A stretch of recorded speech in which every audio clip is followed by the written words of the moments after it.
सबको जय मसीह की। परमेश्वर आप सबको ब्लेस करे।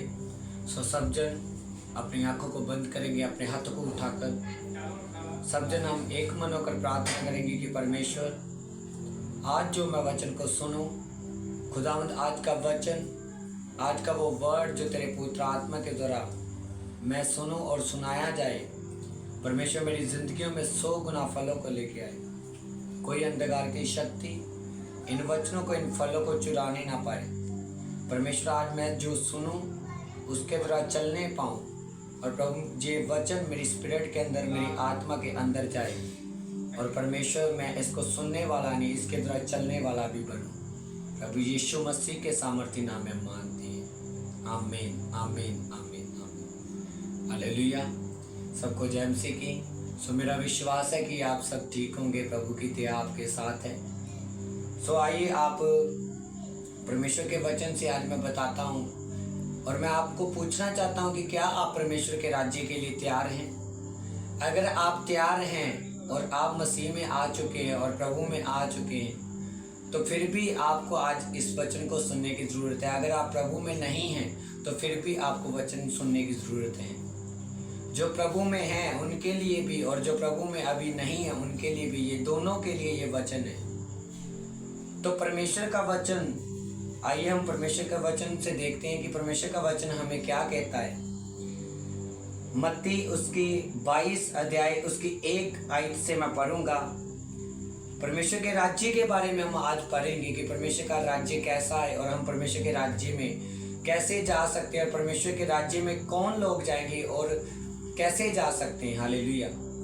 तो आइए हम देखते हैं। बाइबल में लिखा, यीशु फिर उनसे दृष्टांतों में कहने लगा, स्वर्ग का राज्य उस राजा के समान है जिसने अपने पुत्र का विवाह किया और उसने अपने दासों को भेजा कि निमंत्रित लोगों को विवाह के भोज में बुलाएं, परंतु उन्होंने आना ना चाहा। हालेलुया। सो परमेश्वर प्रभु यीशु मसीह जब अपनी सेवकाई में अपने लोगों को, अपने चेलों को, और जो भीड़ यीशु मसीह के पीछे थी, तो प्रभु यीशु मसीह जब उनको वचन देते थे तो एक जगह पर यीशु मसीह ने जाके ये भी प्रचार किया कि प्रभु यीशु मसीह ने कहने लगे कि परमेश्वर का राज्य, जब यीशु को उन्होंने पूछा होगा कि प्रभु परमेश्वर का राज्य कैसा है और परमेश्वर के राज्य में हम कैसे जा सकते हैं प्रभु, तो हमें परमेश्वर के बारे में बता तो रहा है पर हम उसके राज्य में कैसे जाएं? हम तेरे पीछे चल तो रहे हैं पर हम तेरे राज्य में कैसे एंटर हो पाएंगे, हम तेरे राज्य में कैसे जा पाएंगे? तो फिर यीशु मसीह ने उन्हें दृष्टांतों में ये बातें कही कि परमेश्वर का राज्य उस राजा के समान है जो अपने पुत्र के विवाह पर अपने दासों को भेजता है, निमंत्रित लोगों को भोजन के लिए और अपने उस पार्टी के लिए बुलाता है, इनवाइट करता है। तो आगे मैं आपको बताता हूँ कि वो राजा कौन है। वो राजा है परमेश्वर और उसके दास कौन है? उसके दास जो भेजता है निमंत्रित करने के लिए, वो है परमेश्वर के आज वो लोग जो सुसमाचार सुना रहे हैं, जो वचन को सुना रहे हैं। परमेश्वर के दास, एवेंजलिस्ट, पास्टर, प्रॉफट, भविष्यद्वक्ता, ये सब वो दास हैं जो परमेश्वर ने भेजे हुए हैं अपने पुत्र यीशु मसीह के न्याय के दिन के लिए, कि आप उस न्याय के दिन के लिए तैयार हो जाएं कि जब परमेश्वर हमारा न्याय करे तो हम उस दिन के लिए अपनी तैयारी में हों। हम उस विवाह के लिए तैयार हो जाएं जो यीशु मसीह अपनी दुल्हन को, अपने लोगों को लेने के लिए आ रहा है। तो इस स्टोरी में वो सभी बताया गया है कि वो राजा है परमेश्वर जिसने यीशु मसीह को भेजा, अपने पुत्र प्रभु यीशु को भेजा, और वही प्रभु यीशु मसीह जो हमारा दुल्हा है, जो आत्मिक दुल्हा है, जो हम उसकी आत्मिक दुल्हन है, और वही प्रभु यीशु मसीह के न्याय के दिन के लिए हमें भेजा गया है कि हम जाके रूहों को निमंत्रित करें कि वो तैयार हो जाए उस न्याय के दिन के लिए, कि आप उस संकट से, उस नरक की आग से बचाए जाए जो शैतान और उसके कामों के लिए तैयार की गई है। तो ये भी एक विवाह का एक दृष्टांत यीशु मसीह ने उनको दिया, विवाह की एक एग्जाम्पल उनको दी और बताया गया कि परमेश्वर का राज्य उस एक राजा के समान है जिसने अपने पुत्र का विवाह रखा और उसने अपने दासों को भेजकर निमंत्रित लोगों को किया और कहा कि आप भोज के लिए उस विवाह में आए। हालेलुया। आगे लिखा, परंतु उन्होंने आना ना चाहा। आज भी ऐसे ही चल रहा है। आज भी परमेश्वर के लोग, परमेश्वर के दास जब लोगों को वचन बता रहे हैं तो लोग चर्च में नहीं आना चाहते, लोग प्रभु में नहीं आना चाहते। लोग क्यों नहीं आना चाहते ये भी मैं आपको आगे बताऊंगा, इसी वचन से बताऊंगा। जब आप अपने घर में से ध्यान से पढ़ेंगे स्टोरी को तो इसमें परमेश्वर का आत्मा देखना आपसे बात करेगा, आपको समझ आएगी कि लोग क्यों नहीं आना चाहते। हालेलुया। आगे लिखा, फिर उसने और दासों को ये कहकर भेजा, निमंत्रित लोगों से कहो, देखो मैं बोझ तैयार कर चुका हूँ, मैं बैल और अपने पले हुए पशु मारे गए हैं और सब कुछ तैयार है, विवाह के बोझ में आओ। परंतु वह अपेक्षा करके चल दिए, क्योंकि कोई अपने खेत को, कोई अपने व्यापार को। अन्य लोगों ने जो बच रहे थे उसके दासों को पकड़कर उनका अनादर किया और मार डाला। हालेलुया। अभी 5 आयत में लिखा कि जब उसने फिर अपने दासों को भेजकर कहा कि परमेश्वर तैयार है, परमेश्वर तैयार है कटनी के लिए, परमेश्वर तैयार है आपको बचाने के लिए। जैसे आज हम सुसमाचार देते हैं, परमेश्वर तैयार है आपको बरकत देने के लिए, परमेश्वर तैयार है आपको छुटकारा देने के लिए। जैसे आप वचनों को सुनते हैं और लोग क्या करते हैं, दुखी होने के कारण, परेशान होने के कारण, अपने काम काज की चिंता के कारण आज वो लोग क्या करते हैं, परमेश्वर के वचन को ध्यान से नहीं सुनते और विश्वास नहीं करते।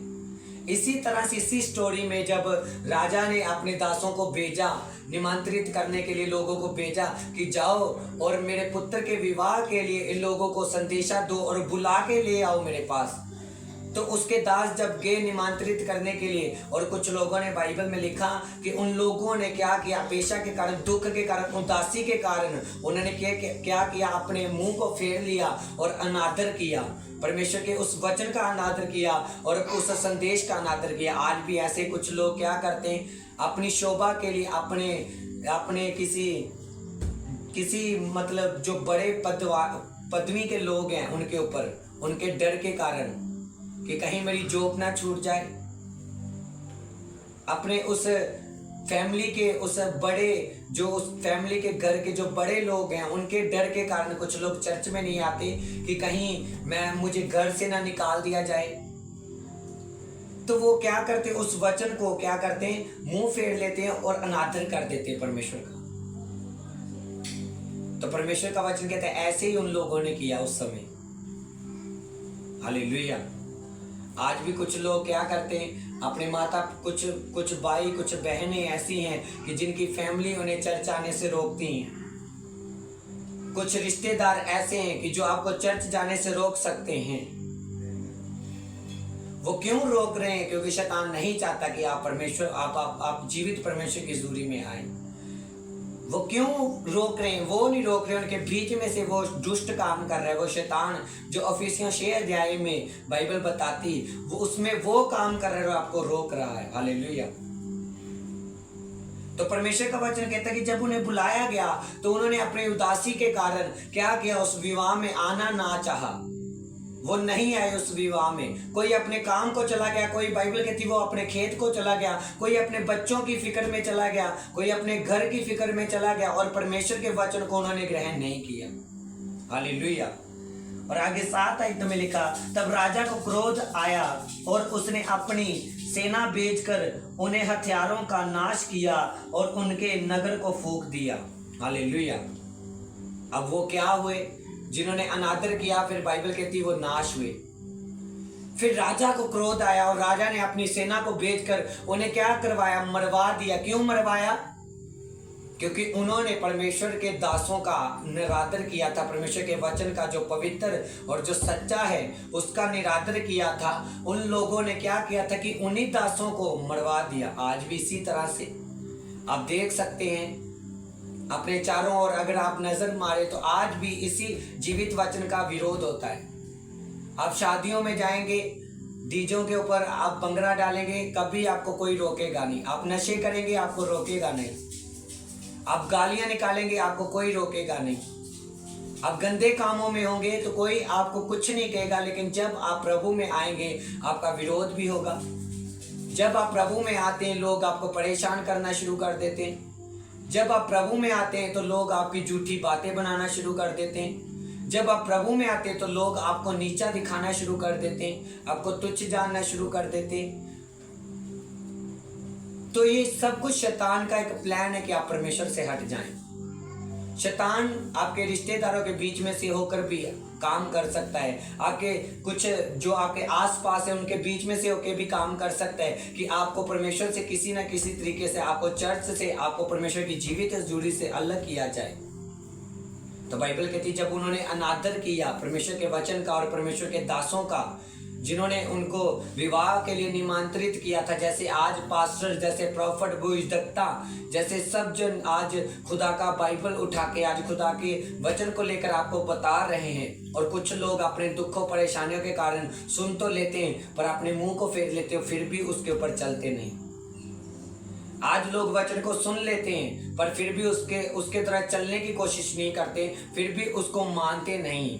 तो ये एक अनादर है कि आप जब पास्टर को बोल देते हैं हाँ मैं चलूंगा, हाँ मैं तौबा करूंगा, कल मैं चर्च आऊंगा, जा आऊंगी, हाँ पास्टर जी कल मैं प्रार्थना करूंगा, हाँ मैं आज के बाद प्रभु मैं प्रार्थना करूंगा, और कल को फिर उसी टाइम जब आपका प्रार्थना का टाइम होता आप टीवी देख रहे हो। जब चर्च जाने का टाइम है तो आप रिश्तेदारों के पास जा रहे हैं। जब आपके गांव में मीटिंग का टाइम है तो आप अपने घरों में टीवी देख रहे हैं और रिश्तेदारों से फोन पर बातें कर रहे हैं। तो ये अनादर है। और बाइबल कहती जब उन्होंने अनादर किया परमेश्वर के उस संदेश का, उस राजे के संदेश का, और उसके दासों को मरवा डाला, तो बाइबल कहती राजा को क्रोध आया, उसने अपनी सेना को भेजा। सेना मतलब उसने अपने क्रोध को भेजा। अपनी सेना को भेजने का मतलब कि उसने, जैसे मान लो कि परमेश्वर आज फिर शैतान को इजाजत दे देता है आपके ऊपर, फिर परमेश्वर का जो अनुग्रह आपके ऊपर ऐसे हाथ रखा होता है वो ऐसे उठ जाता है, तो फिर शैतान को मौका मिल जाता है आपके ऊपर अटैक करने का। सेना को भेजकर मरवा डालने का मतलब यहाँ यही है कि परमेश्वर की जो दया आपके ऊपर होती है, जब आप वचन का अनादर करते हैं, उसके दासों का अनादर करते हैं, उसकी बात को नहीं मानते, तो फिर परमेश्वर का हाथ आपकी जिंदगी से ऐसे उठाया जाता है। और जब परमेश्वर का हाथ उठाएगा, उसकी दया उठाएगी, तो फिर आपकी जिंदगी में परेशानियां आनी शुरू हो जाती, दुख तकलीफें बढ़नी शुरू हो जाती, आपको लड़ाई झगड़ों में फिर लोग फंसाना शुरू कर देते हैं, आपके ऊपर झूठे केस डल जाते हैं, आपके साथ गलत होना शुरू हो जाता है। आप जहां बिजनेस कर रहे हैं वहां आपको कोई इज्जत नहीं मिल पा रही, वहां आपको हर रोज डांट मिल गई। हर रोज आप जहां बिजनेस कर रहे हैं वहां से आप खुश होकर वापस नहीं आ रहे, बल्कि क्रोधित होकर वापस आ रहे, क्योंकि परमेश्वर की दया आपके ऊपर नहीं। मेरा विश्वास है कि अगर आप ये सुन रहे हैं, ये वीडियो सुनेंगे और दूसरों को भेजेंगे, तो आप ब्लेस होने वाले यीशु के नाम में, आमीन। और इसी तरह से परमेश्वर का क्रोध फिर जब आता है, जब आप परमेश्वर का ये वचन जो पवित्र है, जब आप परमेश्वर के इन शब्दों का अनादर करते हैं, तो फिर परमेश्वर भी अपना हाथ उठा लेता है। और शैतान भी वहां ही काम करता है जहां परमेश्वर का वचन टूटता है। आप अगर बाइबल को पढ़े तो उत्पत्ति में जब आदम और हवा ने जहां से पाप आया है और शुरू हुआ है, अगर आप उस वचन को पढ़ेंगे तो वहां भी लिखा है कि उन्होंने परमेश्वर की आज्ञा को थाम कर नहीं रखा। उन्होंने परमेश्वर की आज्ञा को, उसके वचन को थाम कर नहीं रखा जो परमेश्वर ने आदम और हवा को दी थी। आदम को दी थी और आदम ने हवा को बताई भी होगी और पता भी होगा। क्यों? क्योंकि वो शैतान को बता रही है कि परमेश्वर ने हमें ये सब फल खाने को कहा है पर हम बीज वाला फल नहीं खा सकते। इसका मतलब हवा को भी पता था कि परमेश्वर ने हमें ये आज्ञा दी, अकेली आदम को नहीं मिली थी। आज सब लोगों को पता है कि बाइबल कहती है कि परमेश्वर ने अपना इकलौता पुत्र पूरे जगत के लिए दिया, तो पूरे जगत में हम सब आते हैं, अकेले क्रिश्चियन नहीं, अकेले मसीह लोग नहीं, ये पूरे जगत में हम सब रहते हैं। चाहे हमने अपने धर्मों को, अपनी जगहों को, अपने डेरों को, अपने घरों को अलग अलग किया है, लेकिन हम एक ही बाप की संतान है और एक ही माँ की संतान है। हालेलुया। तो हमने अपने धर्म को, अपनी जातों पातों को हमने खुद बनाया है। बाइबल ऐसा बयान करती, ये मैं नहीं कह रहा, क्योंकि मैं कौन सा अपनी ओर से प्रचार कर रहा हूं। मैंने जो बाइबल में पढ़ा मैं वही आपको बता रहा हूं। और ये सच है। हालेलुया। तो हम एक ही बाप की संतान और एक ही माँ के पेट से निकली हुए वंश हैं। चाहे हमने कितने भी अपने धर्म जाते पाते बनाई हैं, तो जहां से पाप आया और शुरू हुआ, तो बाइबल में लिखा उनको भी परमेश्वर ने एक आज्ञा दी थी, वचन दिया था। और जब उस हवा ने उस वचन का अनादर किया और शैतान की बातों में आकर उसे थाम कर नहीं रखा, तो फिर परमेश्वर की दया उनसे हट गई और शैतान ने फिर उनकी जिंदगी में अटैक किया। वो फिर नंगे हुए। जो उनको नहीं दिखाई दे रहा था फिर वो दिखाई दे रहा था। पहले उनको नहीं लगता था कि हम नंगे हैं। पहले उनकी सोच पवित्र थी, उनका सब चाल चलन परमेश्वर के जैसा था। पर जब